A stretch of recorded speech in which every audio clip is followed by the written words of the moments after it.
Hello my dear students, welcome back to easy notes. आज हम लोग स्टार्ट करने वाले हैं काइनेटिक थ्योरी ऑफ गैसेस का लेक्चर नंबर 2, जिसमें हम लोग न्यूमेरिकल्स कवर करेंगे।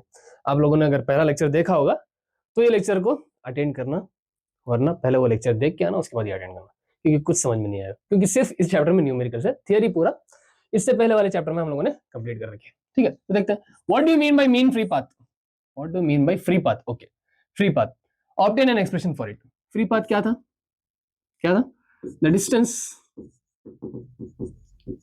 between the two successive collision, इसी को हम लोग क्या कहते थे? Free path. ठीक है, एक्सप्रेशन क्या हो गई थी? हम लोगों ने एक्सप्रेशन निकाली थी मीन फ्री पाथ की। तो मीन फ्री पाथ की एक्सप्रेशन क्या थी? 1/√2 पाई एन डी स्क्वायर, या तो इसी को KT/√2 पाई डी स्क्वायर पी, या तो इसी को और क्या लिख सकते हैं in terms of density M/√2 pi d square rho. ठीक है, ये तीन अलग अलग तरीके से हम लोग लिख सकते हैं। नेक्स्ट बात करते हैं what is mean free path. अब ये लिखा, अगर इसी का एवरेज ले लेंगे तो वो मीन फ्री पाथ हो जाएगा, यानी average distance. On what factor does the mean free path depend? ये आप लोग मुझे बताएंगे।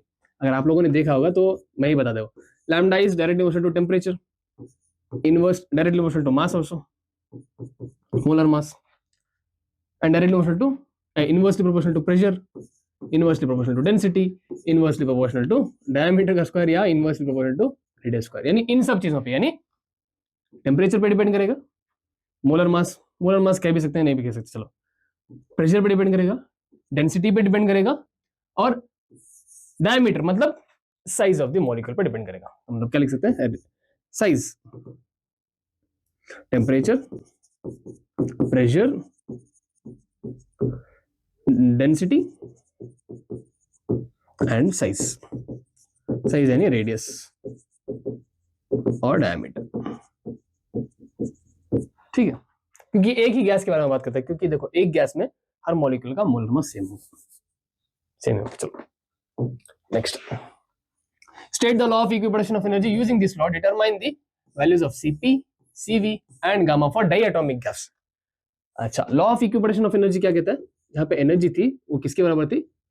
FRT, यानी NFRT/2। अब एक मोल के लिए डिसाइड करेंगे तो n चला जाएगा, यानी FRT/2 हो जाएगी। हाँ, अब डायटोमिक के लिए F of diatomic will be 5, तो यहां से क्या हो जाएगा? U is equal to 5RT/2। ठीक है, तो अब यहां से देखेंगे तो U is equal to CVT भी है, इसी को मैं 5RT/2 से कंपेयर कर रहा हूं। ठीक है, तो T से T चला जाएगा, तो CV will be equal to 5R/2 हो जाएगा। ये CV आ गया। अब हमें CP चाहिए और गामा चाहिए, तो what is CP? CP is CV plus R, तो CP is equal to 5R/2 plus R, that is nothing but 7R/2। ये भी आ गया। अब हमें चाहिए गामा। गामा क्या है? Gamma is CP upon CV। CP क्या है? 7R/2 और 5R/2, तो 2 से 2 जाएगा, R से आ जाएगा, यानी 7/5 कितना होगा? 1.4। ये आ जाएगा गामा। तीनों के बारे में पता चल रहा है डायटोमिक गैस के लिए। ठीक, चलो next, an air bubble of volume 1 centimetre cube rises from the bottom of the lake 40 meter deep at a temperature of 12 degrees Celsius. Okay. To what volume does it grow when it reaches the surface which is at the temperature of 35 degrees Celsius? देखो क्या grow होगा air bubble? हाँ होगा। क्यों? क्योंकि जितना depth नीचे जाएंगे प्रेशर बढ़ेगा और वॉल्यूम कम होगा। जैसे जैसे ऊपर आते जाएंगे प्रेशर कम होता रहेगा और वॉल्यूम बढ़ता जाएगा। तो वॉल्यूम जो है बढ़ेगा। कितना बढ़ेगा चेक करते हैं। तो पहले इनिशियली वॉल्यूम कितना गिवन है? 1 centimetre cube, it is nothing but 10⁻⁻6 metre cube. Okay, height given है 40 मीटर और टेम्परेचर, पहला टेम्परेचर गिवन है हमें 12 डिग्री सेल्सियस, यानी प्लस 273 कर लूंगा क्योंकि हमें केल्विन में चाहिए हमेशा। क्या हो जाएगा? 285 केल्विन। अब पहला प्रेशर निकालना है। Pressure at bottom will be atmospheric pressure plus ρGH, ये होगा। तो P1 will be equal to atmospheric pressure कितना है 1.01 into 10 to the power 5 plus rho कितना होगा वाटर का 10 power 3 into g 10 into H कितना है H 40। अच्छा जी को 9.8 लेंगे तो थोड़ा सा कम आ जाएगा आंसर, चलो 9.8 ही ले लेते हैं हम लोग। 9.8 इंटू 40 मीटर हाइट, ठीक है। तो P1 will be equal to 9.8 into 40। अच्छा देखो अब इसको 40 जगह 0.4 रख लो, ठीक है 0.4 रख लेते हैं तो 10 पावर 5 हो जाएगा। तो इसको मैं लिख सकता हूँ 1.01 into 10 to the power 5 plus 0.4 into 9.8, 9.8 into 4 will be 39.2, तो इसका पॉइंट हाँ 3.92 इंटू 10 टू द पावर 5 हो जाएगा, ठीक है। इसे 2 पॉइंट पीछे ले लिया है मैंने तो 10 पावर 5 हो जाएगा। हाँ तो 0.4 इंटू 9.8 विल बी 3.92, चलो 3.92 डन। तो अब यहां से P1 can written as 1.01 plus 3.92 into 10 to the power 5, ठीक है। तो P1 को क्या लिख सकता हूं मैं 1.01 प्लस 3.92 विल बी 4.93, हाँ 4.93 into 10 to the power 5 pascal, ठीक है। ये आ गया क्या हमारा पहला प्रेशर, ओके। अब हमें चाहिए अच्छा दूसरा प्रेशर क्या होगा P2 will be atmospheric pressure obviously, so this will be 1.01 into 10 to the power 5 pascal और T2 given है it is 35 degree Celsius, it is nothing but plus 273 कर लेंगे हम लोग, कितना हो जाएगा 308 केल्विन। हमें निकालना क्या है, हमें निकालना है V2, ठीक है। हमारे पास V1 है, T1 है, P1 है, P2 है, T2 है, हमें निकालना है V2, निकाल लेते हैं चलो। तो क्या फॉर्मूला है, ये हम लोगों ने पढ़ा है P1 V1 upon T1 is equal to P2 V2 upon T2। हाँ तो P1 कितना है, P1 है 4.93 into 10 to the power 5 into V1 is 10 power minus 6 divide by T1 कितना था, ये था 285, ये है 308, चलो 285 is equal to P2 1.01 into 10 to the power 5 into V2 calculate करना है डिवाइड बाई T2 कितना है हमारा 308, तो दोनों तरफ से 10 पावर 5 चला जाएगा। अच्छा तो V2 will be equal to इधर जाएगा 308 into 4.93 into 10 to the power minus 6 divide by 285 into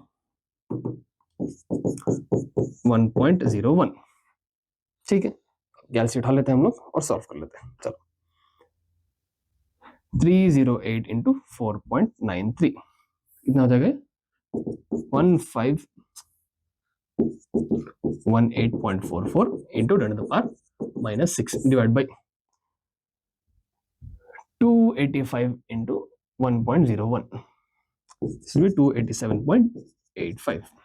अब इन दोनों को डिवाइड कर लेंगे, चलो 1518.44 divide by 287.85 will be 5.27, so V2 will be equal to 5.27 into 10 to the power minus 6 metre cube, या तो 5.27 सेंटीमीटर क्यूब लिख सकते हैं। देखो वॉल्यूम जो है वो बढ़ गया 5.27 हो गया, 1 था 5.27 सेंटीमीटर क्यूब हो गया, ठीक है। आगे बढ़ते हैं। Next, a container is filled with a gas at a pressure P, pressure of 76 centimeter of mercury, okay, pressure P1 कितना है 76 centimetre of Hg at a certain temperature, the mass of the gas is increased by 50%, मतलब initial mass अगर m था तो final मास क्या हो गया 50% increase हो गया, तो क्या हो जाएगा 3/2 मास, 3/2 m, यानी m था तो 1.5 m, राइट, हाँ तो 3/2 50% इंक्रीज हुआ by introducing more gas in the container at the same temperature, temperature क्या है सेम है, T constant. Calculate the final pressure of the gas, pressure calculate करना है यानी P2। हमें प्रेशर का फॉर्मूला मालूम है क्या, अगर टेम्परेचर कांस्टेंट होगा तो वॉल्यूम भी ऑब्वियसली कांस्टेंट मान के चलेंगे क्योंकि सेम एक कंटेनर है, वॉल्यूम कांस्टेंट ही होगी। तो वॉल्यूम कांस्टेंट, प्रेशर का फॉर्मूला है 1/3 m/v into Vrms स्क्वायर। अब टेम्परेचर कांस्टेंट है तो ये कांस्टेंट हो जाएगा, वॉल्यूम भी कांस्टेंट है 1/3 तो वैसे भी कांस्टेंट है, तो pressure is directly proportional to mass, ठीक है, तो अब यहां से करेंगे तो P2 upon P1 will be equal to M2 upon M1। P2 क्या है, P2 कैलकुलेट करना है, P1 is 76 centimetre of h is equal to M2 हमें 3/2 M मिला है, 3/2M divide by M1 is M, तो M से M चला जाएगा। तो अब 76 को 2 से करेंगे तो 38 आएगा, तो P2 will be equal to 38 into 2। 38 into 2 कितना होगा, 38 इंटू 3 सॉरी, तो 24, 3 3 9, हाँ 114 सेंटीमीटर ऑफ Hg होगा। ठीक है, तो फाइनल प्रेशर कितना हो जाएगा, 114 centimetre of Hg। Easy. Next, a gas mixture consists of 2 moles of oxygen and 4 moles of argon at temperature T. Neglecting all vibrational modes, the total internal energy of the system is. तो internal energy का formula क्या है, U is equal to NFRT upon 2। अच्छा, अब oxygen है यानी diatomic gas, argon है monatomic gas, तो नंबर ऑफ मोल्स 1 F1 कर लेता हूं क्योंकि RT/2 तो कांस्टेंट है, प्लस N2 F2 RT/2। तो U is equal to N1 कितना है 2 मोल्स इनटू F कितना हो जाएगा किसका, डाइएटॉमिक का 5 RT अपॉन 2 प्लस N2 कितना है 4, F कितना होगा आर्गन का यानी मोनोटॉमिक गैस का 3 होगा RT अपॉन 2, तो 2 1s are 2 2s are, या 2 से 2 चला जाएगा, तो U is equal to 5 RT plus 2 3s are 6 RT, total कितना हो जाएगा U is equal to 11 RT। Total internal energy जो होगी कितनी होगी 11 RT टोटल इंटरनल एनर्जी, एक तो डाइएटॉमिक के लिए एक मोनोटॉमिक के लिए, दोनों की इंटरनल एनर्जी मिला के ये टोटल एनर्जी हो जाएगी। ठीक है, 11 RT। इजी, बहुत इजी। आगे बढ़ते हैं, right any 4 fundamental postulates of kinetic theory of gas. क्योंकि हम लोगों ने पिछले चैप्टर में पढ़ रखा है, बहुत सारे थे 8 से 9 assumptions थे, राइट, उसमें से कोई 4 लिखें। क्या था, कंपेयर टू डिस्टेंस उसका साइज जो है बहुत छोटा होगा, ठीक है, और क्या माना था, स्फेरिकल है, रिजिड है और इलास्टिक इन नेचर है, और उनके बीच में फोर्स ऑफ अट्रैक्शन रिपल्शन नहीं लगता, और क्या मीन फ्री पाथ के बारे में पढ़ा था। बहुत सारे assumptions है, उसमें से कोई 4 आप लोग लिखेंगे। चलो next, the molecules of a given mass of gas have RMS velocity 200 metre पर सेकंड। वीआरएमएस कितना है 200 मीटर पर सेकंड एट 27 डिग्री सेल्सियस, मतलब इस पे यहाँ टेम्परेचर है 27 डिग्री सेल्सियस, यानी प्लस 273 अगर करेंगे कितने केल्विन हो जाएगा, 273 plus 27 will be 300 kelvin, and इतना pressure 1 into 10 to the power 5 newton पर मीटर स्क्वायर। ठीक है, when the temperature and pressure of the gas respectively are okay 127 degree Celsius and this much, तो मतलब ये इनिशियल मान लेते हैं सबको, फाइनल टेम्परेचर कितना हो गया 127 डिग्री सेल्सियस, यानी प्लस 273 अगर करेंगे तो कितना आ जाएगा 400 केल्विन, और प्रेशर जो है कितना हो गया 0.05 into 10 to the power 5 newton पर मीटर स्क्वायर। तो the RMS velocity of its molecule is, मतलब आरएमएस वेलोसिटी चेंज होगी। हम लोगों ने ये देखा कि V RMS is directly proportional to root T, it doesn't depend on P, pressure पर डिपेंड नहीं करेगा। क्यों, क्योंकि अगर जैसे प्रेशर इंक्रीज करेंगे सेम डेंसिटी क्या हो जाएगी हमारी इंक्रीज हो जाएगी, उस वजह से आरएमएस वेलोसिटी कांस्टेंट रहेगी, तो मतलब प्रेशर पर डिपेंड नहीं करती, तो प्रेशर हमें चाहिए नहीं, हमें चाहिए सिर्फ टेम्परेचर्स। ओके, तो V1 upon V2 is equal to root of T1 upon T2। V1 कितना है 200, V2 कैलकुलेट करना है is equal to root of T1 400 by T2 is, sorry उल्टा हो गया राइट, T1 वाज 300, 300 अपॉन 400, तो ये चला जाएगा। ठीक है, तो अब यहां से 200 upon V2 will be equal to root 3 upon 4 का रूट जो है 2 हो जाएगा। ठीक है, 200 into 2 will be 400, so V2 will be equal to 400 upon root 3, so V2 is equal to 400 by 1.732, ऐसे रख लो, चलो 400 by root 3 मीटर पर सेकेंड, इसको आप लोग सॉल्व करके आंसर लिख लेना 400 डिवाइड बाय 1.732। ठीक है, चलो discuss the kinetic interpretation of temperature, hence define absolute zero of the temperature. Kinetic interpretation ये कहता है कि जो इंटरनल एनर्जी है, काइनेटिक इंटरप्रिटेशन मतलब काइनेटिक अजम्पशन से क्या हमें पता चलता है, ठीक है, क्या पता चलता है, वहां से ये पता चलता है कि जो फोर्स ऑफ अट्रैक्शन है वो नहीं होगा, मतलब मॉलिक्यूल्स जो है वो अपने पोजीशन को वगैरह अपने से चेंज नहीं करेंगे, तो वहां पे पोटेंशियल एनर्जी डेवलप नहीं होगी, यानी एवरेज पोटेंशियल एनर्जी क्या हो जाएगी, वहां पे जीरो हो जाएगी। तो जो भी इंटरनल एनर्जी होगी that will be equal to kinetic energy, that is nothing but NFRT/2। तो यहां से U is proportional to temperature हो जाएगा। तो यही थी हमारी काइनेटिक इंटरप्रिटेशन ऑफ टेम्परेचर कि इंटरनल एनर्जी जो है that is directly proportional to temperature. अच्छा, what is absolute zero? Absolute zero, the temperature at which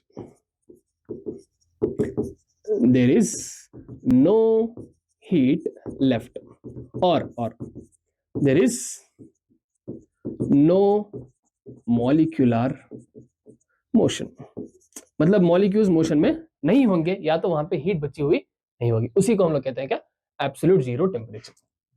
ठीक है, चलो, यानी zero kelvin. Define average, root mean square and most probable speed and arrange them in the decreasing order of their values. Average क्या होगी? The average values of all the instantaneous speeds is known as average speed. Root mean square क्या होगी? The root mean square of the all instantaneous values will be root mean square speed, and most probable speed will be the speed with which most of the number of molecules travel is known as most probable speed. तो ये आप लोग comment करेंगे तीनों के definitions, और ये भी कमेंट करेंगे कौन सा सबसे ज्यादा होगा, यानी arrange them in decreasing order, तो पहले ज्यादा फिर कम उसके बाद एक और, सबसे कम जो होगा वो आखिर में आएगा डिक्रीजिंग ऑर्डर। ठीक है, तो वो आप लोग कमेंट करेंगे कि डिक्रीजिंग ऑर्डर क्या होगा, डिक्रीजिंग ऑर्डर। ठीक है, ये डेफिनेशंस तो हम लोगों ने लास्ट क्लास में पढ़ रखी है। नेक्स्ट, डिफाइन एब्सोल्यूट जीरो, देखो फिर से एब्सोल्यूट जीरो आ गया। According to the kinetic interpretation of temperature, हम लोगों ने डिफाइन किया राइट, यहाँ पे मॉलिक्यूलर मोशन जो है सीज हो जाता है, मतलब क्वेश्चन 9 में देख लो। Next, the ratio of specific heat Cp/Cv is equal to gamma in terms of degree of freedom. अच्छा, in terms of degree of freedom n दिया हुआ है, f नहीं n दिया हुआ है, उसके टर्म्स में हम लोग गामा की वैल्यू निकालनी है। तो हमें पता है कि Cv is what, nr/2 यानी fr/2। हाँ, तो Cp क्या हो जाएगा, Cv plus r, तो Cp will be equal to nr/2 plus r। अब इससे अगर r कॉमन ले लेंगे तो ये आएगा 1 plus, चलो इसको ऐसे रख लेते हैं, बाद में हम कैंसिल कर सकते हैं राइट, नहीं चलो, अगर r कांस्टेंट लेंगे तो ये 1 प्लस n/2 आएगा। ठीक है, ओके, तो अब गामा चाहिए, व्हाट इज गामा, Cp/Cv, तो gamma is equal to Cp r into 1 plus n/2 divide by nr/2, तो r से r चला जाएगा, तो अब गामा इज इक्वल टू, अब ये n/2 जो है वो इसका भी डिनोमिनेटर है और इसका भी है, तो इसको लिख सकता हूँ 1/n/2 प्लस n/2/n/2, तो ये कैंसिल हो जाएगा, तो 1/n/2 is nothing but 2/n plus 1, तो ये आ जाएगी हमारी गामा की value in terms of degrees of freedom. ठीक है, इजी। चलो आगे बढ़ते हैं नेक्स्ट क्वेश्चन की तरफ। State the law of equipartition of energy, ये भी लॉ हम लोगों ने पढ़ रखी है। क्या कहता है लॉ, स्टार्टिंग में ही मैंने डिस्कस किया कि ये लॉ जो कहता है कि जो भी टोटल एनर्जी होगी that will be distributed equally among all the degrees of freedom. The mean free path of molecules of a gas and radius is inversely proportional to, मतलब मीन फ्री पाथ जो है radius से inversely proportional कैसे होगा, square के, root के, कैसे, तो मीन फ्री पाथ का एक फॉर्मूला है 1/√2 पाई n d स्क्वायर। अब डायमीटर को क्या लिख सकता हूँ, diameter is nothing but 2r, तो यहां से ये हो जाएगा 1/√2 pi n into 4r square, तो therefore lambda is inversely proportional to r square, या तो r is inversely proportional to root of lambda, ये दोनों भी सही होंगे। ठीक है, हाँ, in the VT diagram what is the relation between pressure P1 and P2, okay, V और T का डायग्राम गिवन है, तो अब यहां से क्या मैं लिख सकता हूँ, PV is equal to nRT, तो V is equal to nR/P into T, यह आप लोगों ने थर्मोडायनेमिक्स चैप्टर में भी मैंने डिराइव किया था, तो आप लोगों ने वहां पे भी देखा होगा शायद। अगर नहीं तो यहाँ देख लीजिए, ठीक है, या थर्मोडायनामिक्स या थर्मल प्रॉपर्टीज एनीथिंग। तो अब यहाँ से अगर देखूं तो अगर y is equal to M X plus C से अगर कंपेयर करूं तो y जो है वो v है, x में जो है वो है t, और c जो है दैट इज 0 बिकॉज यहाँ पे प्लस कुछ नहीं है। हाँ, तो देयरफॉर क्या मैं कह सकता हूँ m that is nothing but slope is equal to n r upon p, और स्लोप को हम tan थीटा कहते हैं इन टर्म्स ऑफ थीटा। अब यहां से स्लोप और tan theta is inversely proportional to pressure. Slope और tan थीटा क्या है? इनवर्सली प्रोपोर्शनल टू प्रेशर है। तो मतलब जिसका थीटा ज्यादा होगा उसका प्रेशर कम होगा, क्योंकि जिसका थीटा ज्यादा होगा उसका tan थीटा भी ज्यादा होगा, और उसकी स्लोप भी ज्यादा होगी। स्लोप मतलब एक्स एक्सिस से कितना उठा हुआ है, तो कौन ज्यादा उठा हुआ है? P2 ज्यादा उठा हुआ है, तो मतलब उसका प्रेशर जो है वो कम होगा। तो मतलब P1 will be greater than P2, P1 will be greater than P2, easy. Next, define absolute zero. कितने बार डिफाइन करूं भाई, अब आप ही करो डिफाइन एब्सोल्यूट जीरो, क्योंकि ये क्वेश्चन जो है बहुत बार आप लोगों को पीवाईक्यूज में रिपीट हो चुका है, इसलिए बार बार यहाँ पे दिख रहा है। Deduce the dimensional formula for R using the ideal gas equation PV is equal to nRT. देख लेते, PV is equal to nRT, तो आर इज इक्वल टू क्या हो जाएगा? PV upon nT. अब प्रेशर का डायमेंशनल फॉर्मूला क्या होगा? Pressure is nothing but force पर यूनिट एरिया, राइट? फोर्स का हो जाएगा हमारा M L T power minus 2 पर यूनिट एरिया, यानी एल स्क्वायर से डिवाइड करेंगे तो एल पावर माइनस 1 बच जाएगा। चलो, ये हो गया प्रेशर का। वॉल्यूम का L cube divide by number of moles का मोल, टेम्परेचर का K. Therefore R can be written as M L power minus 1 into 3 L square T power minus 2 mole power minus 1 kelvin power minus 1। ये हो जाएगा हमारा dimension of are, ठीक है। Done. Next, find the degree of freedom of monoatomic gas. क्यों भाई, क्यों? Monoatomic gas का डिग्री ऑफ फ्रीडम निकालना है तो एफ की वैल्यू निकालनी है, ठीक है। तो कैसे निकालेंगे? कैसे निकालते थे एफ की value? F was equal to 3a minus r। Okay, what was a? a क्या था? कितने एटम्स हैं? हाँ, कितने पार्टिकल्स है? तो 3 इंटू एक ही पार्टिकल होगा मोनोटॉमिक में, माइनस r क्या था? दोनों के बीच में क्या रिलेशन है? कितने रिलेशन बन सकते हैं? एक भी नहीं, राइट? एक ही है, तो क्या रिलेशन बनेगी? 0। तो f is equal to 3, simple. Done. चलो next, the absolute temperature of the gas is increased 4 times its original value. What will be the change in RMS velocity of its molecule? तो V RMS is directly proportional to root T, ये हमें पता है, ठीक है। तो 4 times increase हो गया, तो T1 अगर T है तो T2 क्या हो जाएगा? 4T। तो V2 अपॉन V1 will be equal to root of T2 अपॉन T1। तो V2 अपॉन V1 V मान लेता हूँ is equal to root of 4t upon T, तो t से t चला जाएगा, ये बचेगा रूट 4 इज नथिंग बट 2। तो v2 is equal to 2 times of v।